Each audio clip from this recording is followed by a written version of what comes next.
Hello everyone, welcome to Toyeen Talks. To all our beautiful subscribers, we say thank you so much for following us.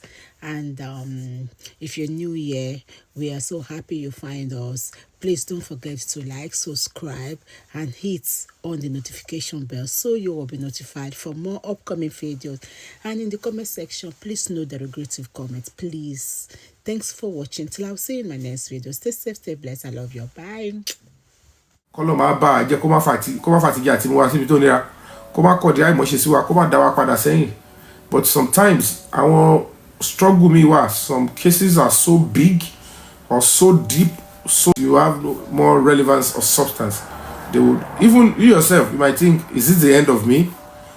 But if you are resolute and you are honest, all I need to do and all I need to put up is the armor of honesty with the Nigerian public. Because it makes sense. If I am volunteering my NGO in a public case like this where the public have direct interest, and then I will come out to say, let me be deceiving the public when we have not achieved our aim. If you look at that template, you are destroying not just your today, your future, and then the dream that you have likely might not be able to be accomplished. So when I look at all those lies, fabrication, and anything that has to do with money, I just like, since it's not what I have in mind, let me continue to do what I'm doing, because I could remember there was a time people would say, the first travel, Yomi asylum no Siki. I don't know why they couldn't even believe me. I don't even know why. For me to even, I came out and said, I even traveled out of the country without shower. Because the between one dodgy missing by that was in 2024. Me on the Wembe. What I say at it. You know, mo bought tabai, mo want no taxi, mo say as I got lucky. O the airport. You know, airport gone, you want to aim on jokos. Mo less. Because at that time, I don't know who is who, I don't know what. And I want to plan it. One more, I want to one there, because the truth of the matter is this. Just like one of the lawyers to those that were arrested was telling me, Mr. Yomi, and my own guys to one, them our big boys to one the coup bad. Our boys, they are just victims of circumstances. Why answer for me in the court? And I'm like, victim of which circumstances? These guys were there. And they tried to, to conspire. So conspiracy to commit murder or conspiracy to allow what they did to Mohbad to flourish, and failure to speak the truth means that they what it is. Ikuti o shele. So people before I know pé industry gods look pa Mohbad. On friend know pé come and maybe you guys have killed him. Come and take your trophy. We all know she wasn't referring to the nurse. So you knew those that took, the industry gods, who killed him. And you claim you love him, you claim you want him to have justice, but you fail to name those that came to buy your husband inside the house. So the question is, what is the bone of contention? Why were you covering up for them if you know it wasn't by you? So even everybody is saying, but they don't understand that there is a position of the law. Even if you're not the one that finally took the person's life, but if you are accessory after the fact, if you are a co-conspirator, if you are part of the clique that planned the execution, maybe one person eventually took it out, you are part of it. And that is why at the end of the day, when they were giving her the invitation, the police in Abuja, they were direct. They said it to her straight and to her lawyer. Your client is being investigated for murder, for theft, for criminal conspiracy, and concealment of evidence. No two ways about it. And that is it, because at the end of the day, Nigerians, we all know that how Mohbad was murdered, what happened to him, happened in that house, and right before everybody that followed Mohbad to the show and back to the house. Additional people, they will have to say it. Whoever sent anybody to do something, they are the ones that would have to open their mouths and say. If not, body sorry. And that is what we should be fighting together as the public. That, Mbaka, it's still lingering in our hearts. They thought by now everybody would have said we are tired. But everybody might be tired, but not everybody will be tired. So I'm appealing to those of you that are not tired, that believe in the cause of justice. We have done the right thing, set up or volunteer. Normally the struggle is supposed to go and look for an NGO to fight this. But sometimes an NGO could volunteer themselves and say, let's take it up. Because nobody can actually say, I did it. I did it alone.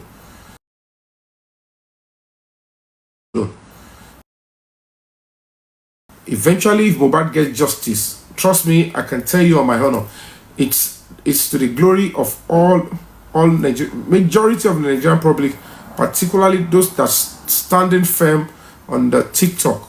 You could see in one of my speeches at the press conference, I gave absolute gratitude and appreciation to those on TikTok.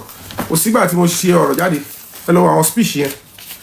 I will always ensure I give gratitude and appreciation.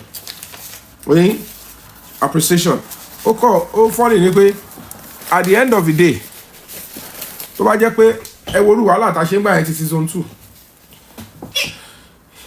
Nígbà tí a sọ pé okay o, Wunmi lọ síbi báyìí, because I was advising her, she wanted to take to the advice. And then she was planning on you were going to honor the invitation in Abuja. You want to go there and honor it because you know that you have been advised, you confirm on you. But the same way they were planning, Abuja, formalize arrest Yomi. News arrest Yomi go viral. So that while if you cover to and they do whatever they want to do to, maybe they want to take my life, maybe they want to inject me, maybe they want to feel gundominion, maybe they want to actually beg and say, Yomi, let's give you something. And I don't want to be kept in that situation. One of the reasons why I love to speak out quickly, I want information about the people was sacred, so yes, so my DM, but it's about the lay, it's about dark bígbà tí wọ́n pe àwọn kan wá pé àwọn tó ní kéèsì mọ̀ pé mo ti mọ̀ but public ò tí mọ̀ bígbà tí mo fẹ́ máa ṣe invitation pé yá ẹ wá rí mi, and I'm not in that category. ọlọ́mọ ń bọ̀ wá kó ló má fà wá lẹ́yìn tó máa ń bọ̀ wá lọ́wọ́. So this is what I'm going to be appealing those that have the ears of these people. Àwọn tó bá mọ̀ wọ́n, bó jẹ́ girlfriend wọn ni, bó jẹ́ ìyàwó wọn ni, bó jẹ́ ọ̀rẹ́ wọn ni, bó jẹ́ bí wọn ni, kò sí n tó stop bàbá Mohbad àti sọ́ọ̀sì tàbáyì. He was there. He knew how Adura, left zone 2 to Panti. He should be able to speak the truth and say, Adura, you need to present yourself. You need to go to that Abuja. Well,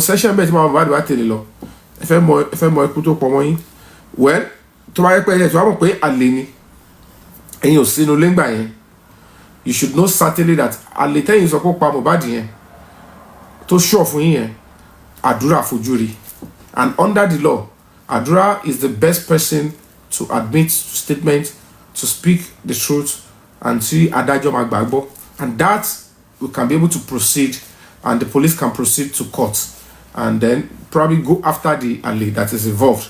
Because Ali only might get into Alara or to Anule, or the Gelara or to Anule Temo. But first so.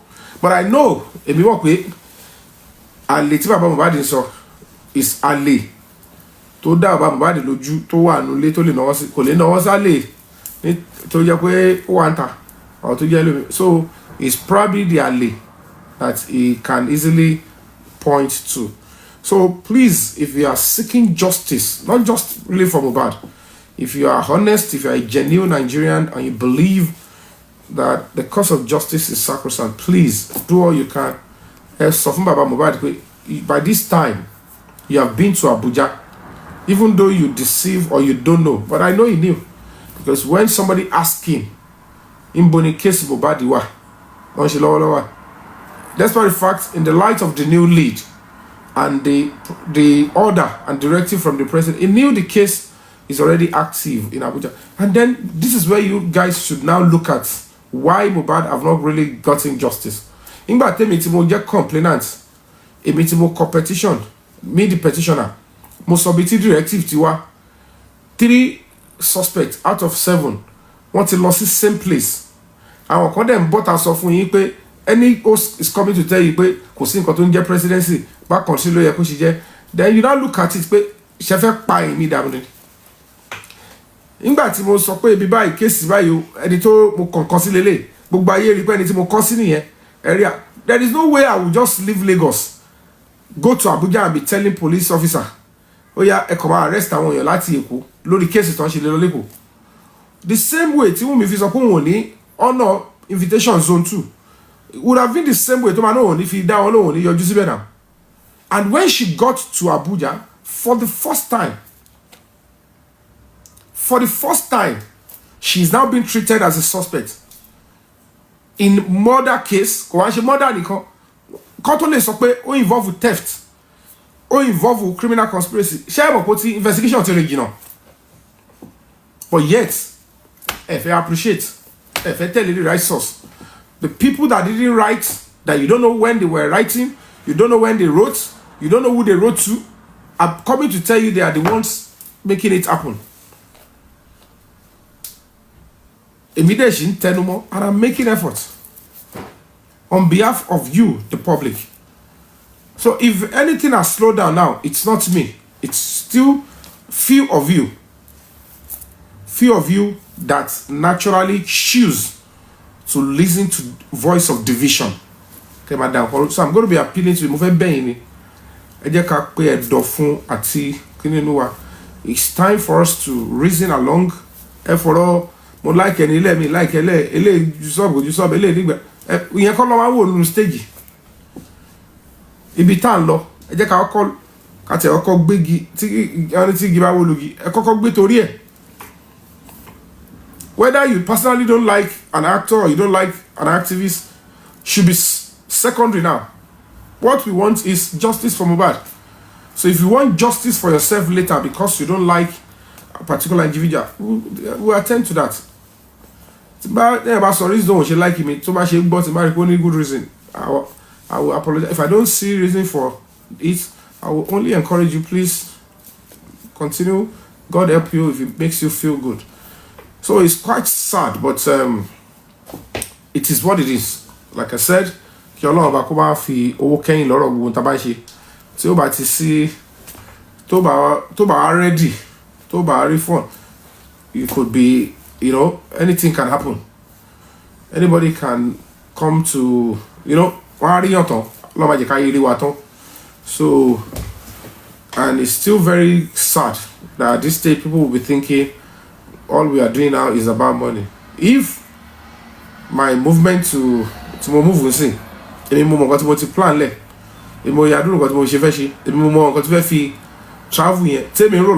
me just move. Traveling is not something to me. I will have to move to where I think I can be comfortable. Because most times when I move, when I move like that, I want to buy me fair or involve with jobber. If it's just an ordinary person, move lossy, maybe another state, can rearrange around me. But if it involves government, into